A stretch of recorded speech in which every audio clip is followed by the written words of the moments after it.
She's a writer, a women's rights activist, and a freelance lecturer, and president of the Organisation for Women's Liberation, an executive member of the European Feminist Initiative, and the leader of the WUP Iran, editor of Medusa, a journal dealing with women's issues. She was present in Iran at the time of the revolution and took part in an organisation of the most major women's protests and events during that time. She lived in Iran until 1984, 2 years in Kurdistan, where she was active in changing a very backward situation for women, and has been living in Europe ever since. Very delighted to have you with us. Thank you so much. Before starting, I should tell you, Avi, that I don't know why I can't go on the internet to send you an email when I would like to make a comment. So I appreciate it if you ask if anyone has a comment, because I have many comments I would like to mention on the first panel anyway. Yes, well, certainly you can include them in your conversation now, but I will do that. Okay, thank you so much. Well, I should say that my talks might sound a bit controversial in the context of this conference, having heard all colleagues that, I forgot to say good morning to all of them, of course, and nice to meet you all, in the context of what they said. My point of view is very different than the points of views that were expressed in the first panel. That's why I need to to clear some points in the beginning of my talk in order to set the appropriate context for my talk. Well, first of all, I believe all religions, Islam included, are misogynist and patriarchal.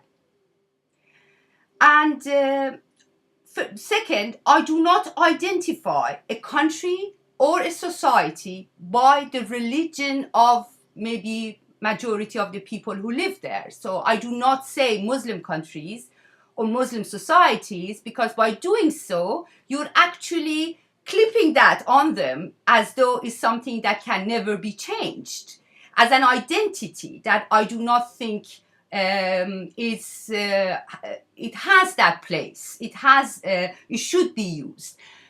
So I know the majority of people who live in the Middle East or North Africa regard themselves as Muslims.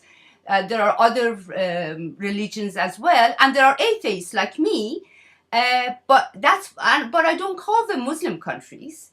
I think this would make a change for a secular society, for a society that religion becomes a private matter, which I think it should. Personal and private matter, not a religion, not a national question, not a state question, would make it very difficult.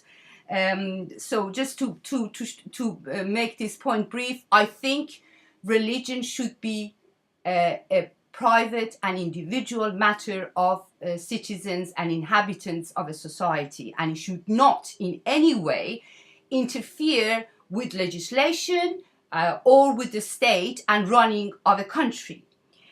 I do not regard myself a Muslim reformer, as I was called, as I was described in different ways.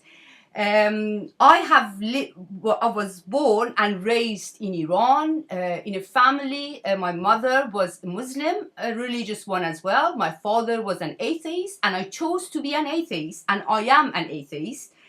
And I have experienced the violence, brutality, and misogyny of a religious state, i.e. Islamic regime, firsthand. I promote a secular state in the whole world, in all countries, including the Middle East and North Africa. And by secular state, I mean the total separation of religion from the state, from legislation, from education, and from the identity of citizens. And I'll go back to the point I made before, calling a society a Muslim, a Jewish, a Christian society. I find that very wrong as far as the equality of the citizens are concerned and gender equality is concerned. Political Islam is a reactionary and misogynist movement coming to the forefront of political life in the region after coming to power of the Islamic regime, especially taking into consideration that before what was called the Revolution of 1979, a totally pro-Western, pro-American government was ruling Iran, a dictatorship as well, more modern, but a dictatorship nevertheless. And a popular movement came in existence against that regime for freedom, for equality, for a more just society, for a better world.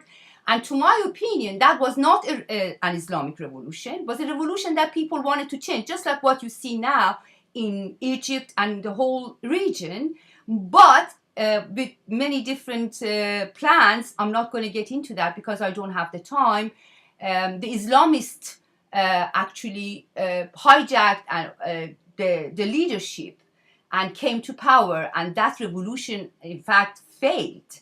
By coming to power of the Islamic regime, Islamists and political Islam gained a great deal of power and momentum in the region, and people who were under very brutal dictatorship in that whole region, the majority living in poverty with no rights whatsoever, with the populist and demagogic propaganda of the Islamic regime, political Islam gained somewhat power among the population as well.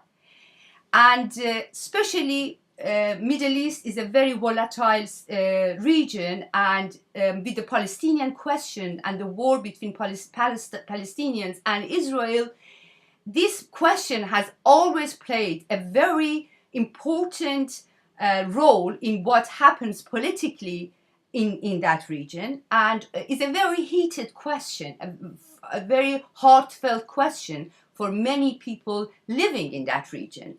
And having the West always supporting Israel in whatever actions, the people have had resentment towards the Western powers led by the US against Israel, and Islamic regime cashing in on this wound in the region has gained even more power. So what I'm trying to do is I'm trying to say is not only religion, is not that people believe in Allah or in Prophet Muhammad that we see all these things. It's also a very important and heated political and ideological question. And that makes it even more complex and more complicated. And to address it, we can not only talk with people in terms of religion, but also we have to solve and solve the roots of these political and ideological questions. And another point that's important to make, and I've heard different colleagues talked about it, is the question of the veil. I regard the veil both as the symbol and tool of women's oppression. Moreover, in recent years, in the past decades, it has gained a political significance, i.e., has become the banner of political Islam, an Islamic movement. Gender apartheid is the most important column of Islamic thought, ideology, and Islamic system of running a society, a political system. As we see, ever since the Islamic regime came to power in Iran, the veil and gender apartheid have been two very, very important issues of challenge for women's rights movement, for women's freedom movement, for the secular movement, for the youth, and for the left. This has been ever since this regime has come to power. At the first, if you look at the history, the first mass movement against the Islamic regime was organized by women against the obligatory veil on 8th March 1979. That is not less than a month after this regime came to power, when Khomeini declared that women have to wear the veil in the public institutions and offices. And then we saw coming to streets of thousands of women in Tehran, Shiraz, Tabriz, and some other big cities, and succeeded in pushing back the Islamic regime temporarily. So the veil and gender apartheid have become two important points of fight, of challenge, of war, of conflict between the women's liberation movement and the Islamic regime. But we see now, as some of the other colleagues mentioned, many young women choose to wear the veil, not only in the Middle East and North Africa, but also in the West. And everyone is surprised. How come? I believe the answer to this dilemma is a political one. The actions and policies of the Western governments led by US and Israel in the past, especially since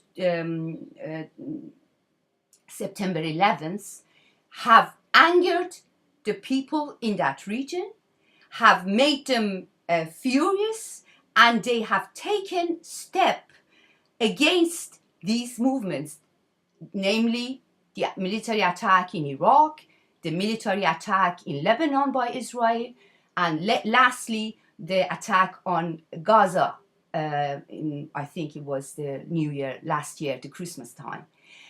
People, the problem is, because of the dictatorship, because of the oppressive system and censorship, people cannot express themselves in a more positive and progressive mode, so they are forced to choose between bad and worse. And by going by this common belief that the enemy of my enemy is my friend, when people are angry with the actions and policies of the Western governments or Israel, they turn to Islamic movement who declares itself the enemy of this this group. So they think in order to take a political stand against this aggression, they turn into Islamists, which is tragic to my opinion. I do not think the enemy of my enemy is necessarily my friend, and I think there should be other ways of expressing your anger against some political actions which you find aggressive, which you find violent, which you think actually is against your rights and is sort of violating your rights. These are, to my opinion, if it overlook these fundamental reasons and rationale for why these things happen, we would never be able to solve the main issue, which is the women's rights and women's freedom and women's equality in this region, which is under the rule of Islam. And we would want to see it pushed away. We would like to see societies free and societies which respect the equality and freedom of women and every other citizens in their societies. I've heard some of the colleagues express reservation and worry regarding the political situation now in the Middle East as what they've been called revolutions. I do not call them revolutions. They are political upheavals for freedom, for equality, for a better world, for a prosperous society, free of poverty, free of oppression and all of that. Because they're worried that organizations like Muslim Brotherhood will come to power or gain more power. I am very much against Muslim Brotherhood, against Hamas, Hezbollah, Islamic regime, and as I said, I'm an atheist and I like to see a secular state in all those societies. But thinking that if these states had continue to be ruled by dictators supported by US and the West, it would be better for women, I believe is a total total is false. I just want to make sure that I'm not saying something that would be offensive to anybody. Is false. For women to be free, a society needs to be free politically. You need to have freedom in the society where citizens can express their opinions, can express their views, can organize in different parties, in different organizations, be it labor organizations, be it women's organizations, or any political party for that matter. Mubarak would have never respected women's rights, and the state that is in power right now would never do it either. We saw firsthand what happened on 8th March 2011 in Tahrir Square, and how the Islamists attacked the hundreds of women who had come there for their rights, and the state was no place to find who would support women there. What we need is the right for everyone to organize themselves, to become unified for freedom, for equality, for a prosperous society, for a secular state, and a society. But what has happened now, you've taken Mubarak away, an army who's always been hand in hand with Mubarak and Sadat and all the other dictators is ruling the country. You've taken Ben Ali from Tunisia, but the whole system is the same system as before. People have not gained freedom. People have not gained their rights. It's a process. Now in Libya is a whole different story. In Yemen and Bahrain, we're seeing all these movements happening. And I've heard on the news that today in Syria we're witnessing, and these are exciting events. For me, they are very exciting. I'm glued to the TV set when I see people, young people coming out, sacrifice their life for gaining freedom and equality. And women's rights is also a part of that freedom and equality. It will probably be more difficult, but saying that maybe Muslim Brotherhood won't gain power, so it's best we keep Mubarak there, it's totally seeing the whole thing upside down. I'm just going to make 2 points and try to sort of wrap up. So we must pass to the next speaker. Just 1 point, please. I believe, sure, I believe the movement against Islamic regime in Iran is very important. Once we get rid of the Islamic regime, Islamists will be marginalized. And another thing, getting rid of Islamic regime is one important thing, and solving the Palestinian question with a two-state equal rights solution, I think would totally marginalize the Islamist movement in the region. Thank you so much.